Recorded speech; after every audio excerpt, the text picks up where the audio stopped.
Oh, that was a pretty weak rah to begin the new year. Oh, Should we try again? Samurai Sword's a bit rusty after a few weeks off. I had it out this morning for a bit of a sword fight. They weren't rusty. They're still sharp. Oh, yeah. Welcome back. The old dagger. Welcome back to another year of Musashi R&D Sessions. We're pumped to be back this year. We got a little bit of a different format this year. Not too different, shorter episodes.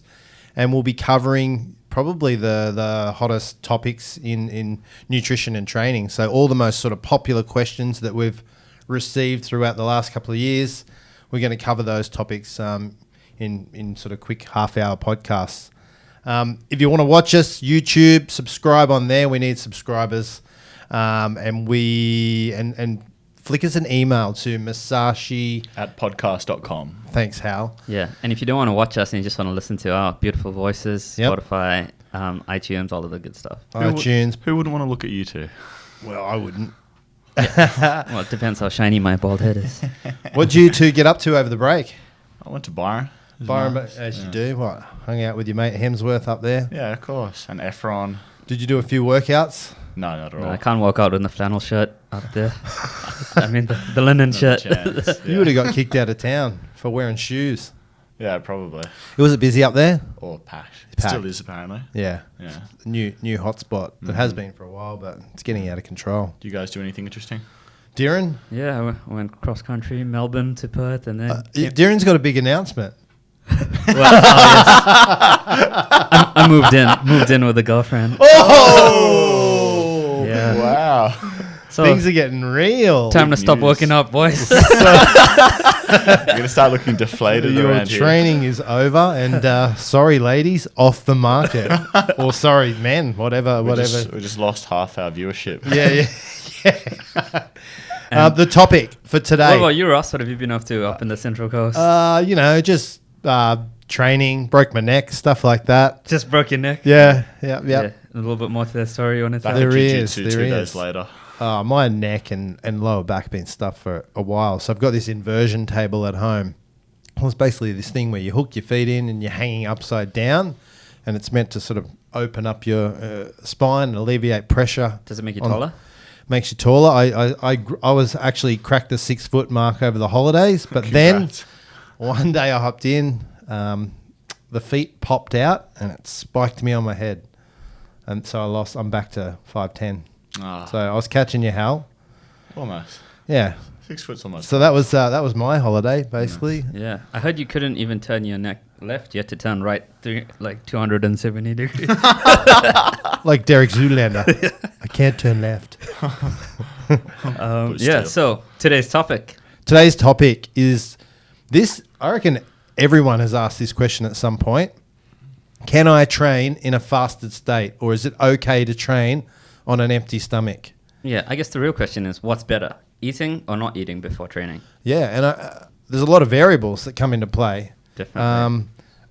Probably one of the people that don't eat are generally the ones that train first thing in the morning. Because if you're training in the afternoon, generally you've eaten something throughout the day. Unless you're doing something like intermittent fasting, but True. let's not go down that rabbit hole. Yeah. We already have. So the two most popular times to train are first thing in the morning or straight after work. So both times can actually be, by the time you get to the gym in the afternoon, you could come in on an empty stomach or with nothing on your stomach. You might have only eaten at lunchtime.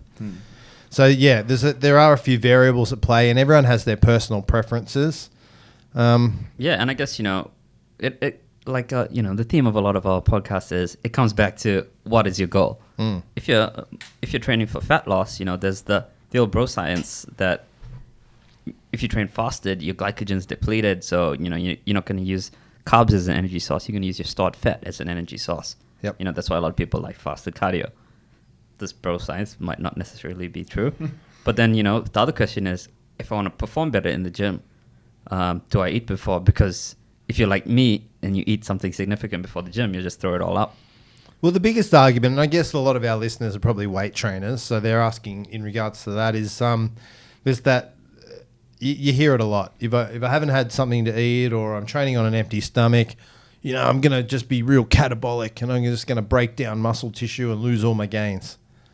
I think science has proved that is not the case. Yeah, so if you train in a fasted state, you're actually going to have more of these anabolic hormones and things released, and after training, you're going to be in a more insulin-sensitive state. So, actually, there are some benefits to training fasted. Yeah, so we'll look at that. So, first, we need to look at the variables, like the type of exercise that you're doing. So, it's either cardio or weights. So that can impact your decision. The intensity of the exercise. If you're going for a morning walk, do you need to eat before that? Probably not. But if you're doing a 1 rep max squat, maybe you should have something to eat. yeah, maybe. And then probably the duration of the exercise is probably the most important variable, I think. If you're out for a 2 to 3 hour bike ride, then having something to eat beforehand might be a good idea. But if you're doing a 45 minute weight session, might not be essential. Yeah. Like we said earlier, it does come down to personal preference. I definitely have a preference. My preference is to train on an empty or emptier stomach. Yeah, my preference is pretty similar. I mean, I like to be fueled, but I don't like to have food in my stomach when I'm at the gym. So usually, try to not eat much 1.5 hours to 2 hours before the gym. Yeah, and look, if you are one of those people that do like to eat or have some meals prior to training. Me. Hal, so you're a fan of eating prior to the gym? I'd put away a relatively large meal an hour before working out. Doesn't matter what you eat? Not really. No, I only ever eat the same things. And it doesn't... So probably the biggest argument that I find is if you're eating a big meal before you go into train, like an hour before, depending on what you eat, you probably haven't given your body enough time to digest that food. And if you're training at a fairly high intensity, your digestive system sort of slows down to a point where you're not actually digesting that food, just sitting on your stomach. And I've trained with guys like this, and they're either burping throughout the whole workout, or they're feeling like they're going to vomit because they've still got food sitting on their stomach. So it is a timing thing as well. You do like to eat prior to a workout, but you give it a fair bit of time, yeah? Yeah, so, I like to have a pretty substantial lunch of carbs and protein, and then, I try to have like a protein shake or something with a little bit of substance, but, not too intense, about 2 hours before training. About 2 hours. I reckon that's the sweet spot. Yeah, the main reason is, I guess, I feel quite hungry if I don't do that. You don't want to be hungry at the gym or at training, because then, you're just going to be thinking about eating the whole time. Yeah. It's a good point. And your sessions tend to last a little bit longer. Yeah, sometimes, and if I'm doing something like squats or deadlifts and you're not fueled, it's quite hard, to perform to the level that you want to perform at. Yeah. Do you think that's different if you're doing, let's stick to muscle building exercises. Do you think it's different if you're doing upper body compared to lower body? Well, I think it's different if you're doing larger muscle groups compared to smaller muscle groups. Mm-hmm. So upper body, back and leg day are 2 days that I would recommend people are fueled for, especially if you're doing sort of a lot of sets and reps, and the duration of the workout might be longer because there's more exercises.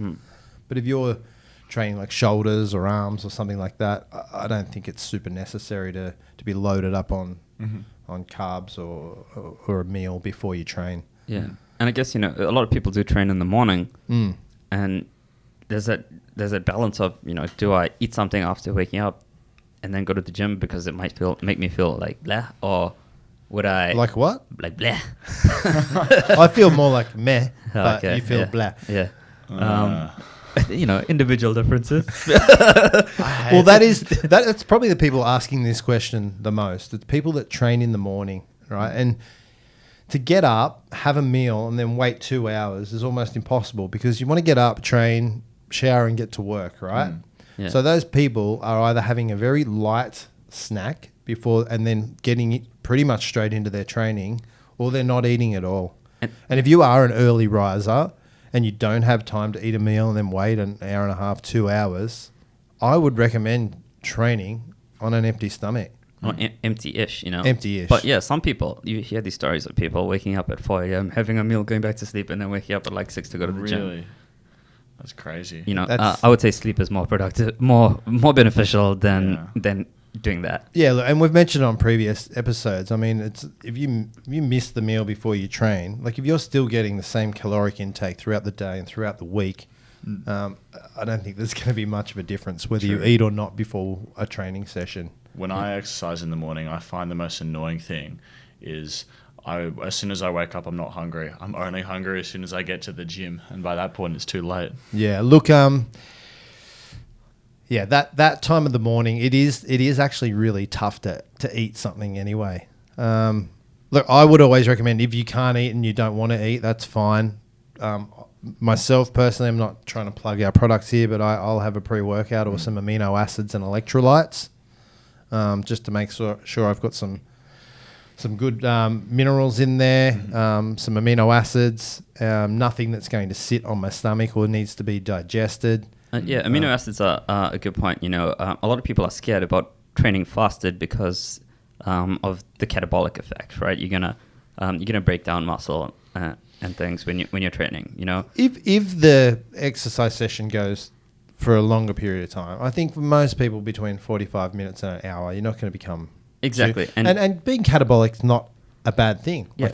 All catabolic means is you're going to have a higher cortisol level, and it's going to be breaking down things to produce more energy because you don't have the food that's giving you the energy, so you have to break down your own body to provide some energy. But you can offset this by having something like the amino acid leucine, which is in a lot of BCAA intra-workout formulas. Or if you have enough protein throughout the day, or have a sufficient post-workout protein meal, this catabolic muscle breakdown concern of training fasted is not really a concern at all. Yeah, and I mean, catabolic, everyone goes on about, I don't want to be catabolic. That actually helps to start the adaptation process of recovery, right? Yeah, it's a balance of anabolic and catabolic. Muscle growth, putting things together, that's anabolic. Breaking things apart, that's catabolic. We talked a little bit before around insulin. So if you go into a workout semi-fasted or fasted, tell us about how insulin can have an impact in that post-workout meal. Yeah, in the fasted state, you're going to be more sensitive, more insulin sensitive. So, things like post-workout carbs, post-workout protein shakes, what insulin does is shuttle nutrients into your cells a bit, so if you're insulin sensitive, it's going to do this more, to a greater extent than, if you're a bit more insulin resistant. Right. So your ability to, like, if you go in a fasted state, train, and then have a post-workout shake with some carbs or some post-workout meal, whatever it is, your nutrient uptake is going to be amplified. Yeah. More so than if you have eaten before a workout and then again post-workout. Yeah, I guess it would be fair to say that. Yep. And I think another concern is when you're training in a fed state, you're going to have all these amino acids already supplied to your body. We talk about amino acid availability, right? It's like having enough protein, having enough amino acids in your bloodstream to ensure that you're not breaking down too much muscle. So, if you're in a fed state, carbs are, protein sparing. It's going to spare your muscles from being broken down, or protein itself is going to, shift the balance in favor of anabolism. Mm-hmm. So that's a lot of that's from a performance perspective. What about from a fat loss perspective? I know there's always like the old school sort of bro science, go and do your cardio fasted, or like so you're instantly burning fat rather than breaking down muscle glycogen. Yeah, I guess the theory is if you train fasted, you're in a glycogen depleted state, so you're not gonna use the glycogen, which is stored carbs in your body, as energy. You're gonna use your fat instead, because after you get through this glycogen, fat is kind of like your backup energy source, right? But it doesn't exactly work like that. That's that is the bro science coming into effect.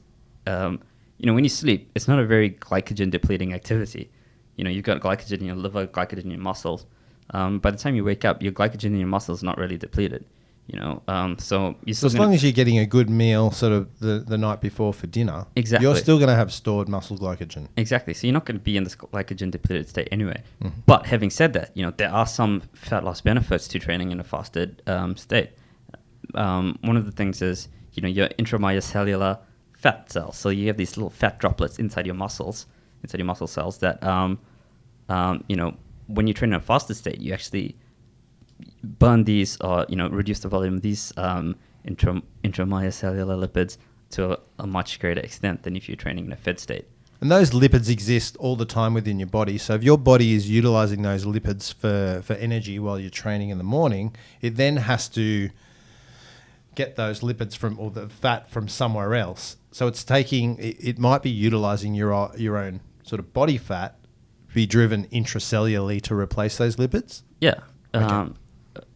Essentially, I guess, lipids or fat is, just energy storage. If you have too many calories, it's going to store it as fat. Where this fat gets stored depends on a lot of factors. But, in your muscles is one of the places. I guess another consideration, is... what was that? That was just me thinking out loud. You didn't see that light bulb on top of his head? Yeah. It's a dim light bulb, that one. Energy saver.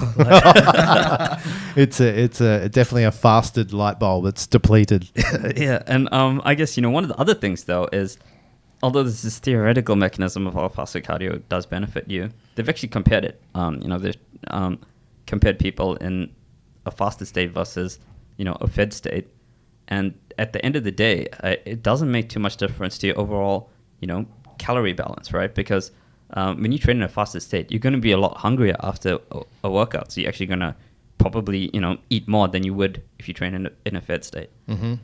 So, fat loss comes back to calories in, calories out, always, more than these, little mechanisms about, intramyocellular lipids. So, if you focus on calories in, calories out, there's going to be little difference to how training fasted versus training fed actually makes a difference. Yep.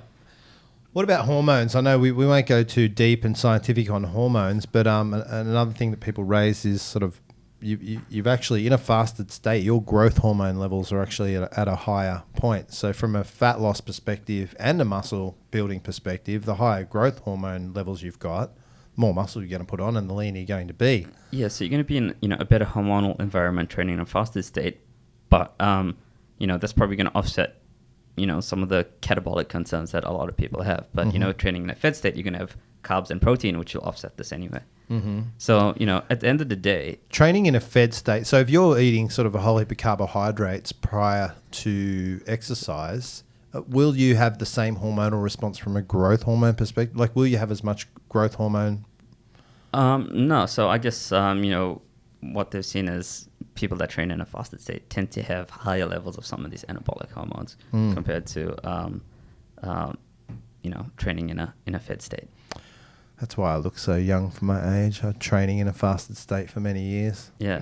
And I guess, I'm kidding. The other consideration is, shit. training intensity, right? Yes. Like we just said, it's quite hard to do intense things when you're fasted because, you might feel a little bit flat, especially anaerobic activity, anything that's, longer than like 10 seconds and lower than, like 2 minutes. So that's typically a lot of workouts, right? So this anaerobic activity needs carbs to fuel it. So, although when you're fasted, something like a low intensity walk or a jog might seem like, pretty effective, but it's quite a long exercise, right? And when they compare, ways to lose fat, intensity, so doing something like high intensity interval training or, sprinting, well, sprinting actually is a different energy system, but, being correctly fueled for this intensity, this intense exercise, will allow you to, do more work, which will, at the end of the day, make you burn more calories. So, so find balance of, do you want to be fueled enough to do the work to burn the calories, or do you want to, maybe not do the same intensity of exercise and try and get some of these other benefits that fasting had. Yeah, I think if you're doing an intense exercise like HIIT cardio or a big leg session or something like that, definitely I would encourage people to go into that somewhat fueled or having a meal under their belt. Obviously, at least a couple of hours prior, so you've got time for digestion. Because you do notice it on those big workouts, those intense workouts. If you're not fueled correctly, you might start strong. You start to sort of fade halfway through the workout. I find for myself, it's just anecdotal. I hate that. Yeah, and especially most people don't bring food to the gym as well, so it's not like you can just top up. Yeah. Yeah. But you definitely, like, if you can't get a meal, don't stress. I think there's a lot of people, and I still see people in the gym bringing in their chicken and rice, and they're sitting there on a bench eating, shoveling it into their mouth. Disgusting. I know, just prior to like training. I'm like, you don't need to. Yeah. I mean, if you can't get a meal in prior to your training, it's not the end of the world. You're not going to lose all your muscle. You're not going to become catabolic and get skinny. Regardless, that's poor etiquette. They should be dragged down to the street and Ugh, shot. who would want to eat in that sweaty? I know. Like, Well, I know a guy that used to bring KFC into the gym. really? Yeah. Who was that? Mark Hunt? No, there's a guy named Brian. He knows who he is. Brian. Shout out to Brian. Disgusting. And then everybody had to stop working out because everybody just, smelled this KFC and we like seagulls. KFC will do that to you. Yeah, so... I hear KFC is bringing out like a vegan chicken burger. is it made of... It's not made out of chicken, obviously. Oh, okay. I don't know what it's made out of. No, I've actually tasted some really good plant-based burgers. That's one thing vegan and vegetarians are missing out on, though. Like the batter on the KFC chicken. They've never experienced that taste sensation. What the hell? Yeah. What? No, sounds gross. What? It is gross, You've never but had it's it? delicious. I've never had KFC. What? I was vegetarian for 11 years. Yeah, and the other That explains 11 years of your life? I don't know. The other 3 years of your life. Yeah. Next episode, you're eating KFC. Oh, Yeah. fuck. I shouldn't have said anything. Oh my God. You don't know about Colonel Sanders' 11 herbs and This is I the know- worst. I know What a all start about to it. the year with our podcast. We're encouraging people to eat KFC and telling Yeah. people how delicious it Yeah, is. there's more growth hormone in that than anything else. Wow. Well, to sum it up, I know it's pretty quick podcast, but to sum it up, I would encourage people to try both, see what works. Mm-hmm. Generally, people are on one side or the other. They feel as though, yeah, I need a meal or I don't. Mm-hmm. If you are going to eat a meal, Yeah. allow a couple of hours in that meal, have sort of good protein, carbs, veggies if you want them. If you aren't going to eat before you train, I would recommend some electrolytes and amino acids, whether that be from a pre-workout or just an amino acid blend. Regardless whether you eat before, I'm sure you'll both agree what's more important is eating after the workout. Eating after the workout, refueling, recovering with a good protein carb meal. Yeah. That's super important. So yeah, I guess, I agree. Maybe training fed skews a bit more performance. So, if you want to have, a bit more of a performance edge, train fed. If you want to have a slightly better, fat loss edge, maybe train fasted. But, at the end of the day, it's going to make a little difference, and it comes down to personal preference. Some people can train with food in the stomach, some people can't. Yeah, and I guess the ideal way to find out is to try it for yourself. Maybe on one of those days where the workout isn't as intense as some of the other days, try it fasted. You might like it. What I will say though, there is a real adaptation phase for training fasted. Initially, for the first few weeks, you're actually going to feel a bit weaker and like you've got less energy. But I think if it's something that you're interested in pursuing long term, give it 3 weeks to a month before you start to adapt to training on an emptier stomach.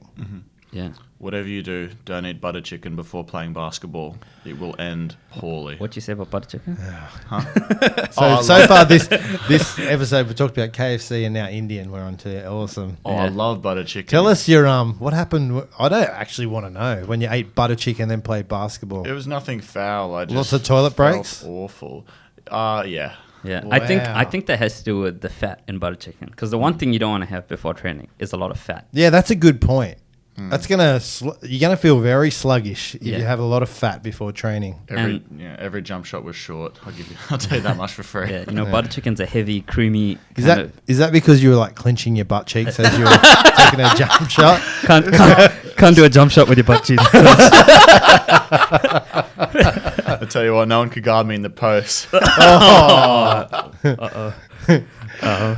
Yeah, you can't see it right now, but Hal actually has a black eye. Yeah, it's gone down a bit. It's been there for a while. Last Sunday from basketball. Yeah, he's 6'6", so to be at his your elbow to be at his eye height.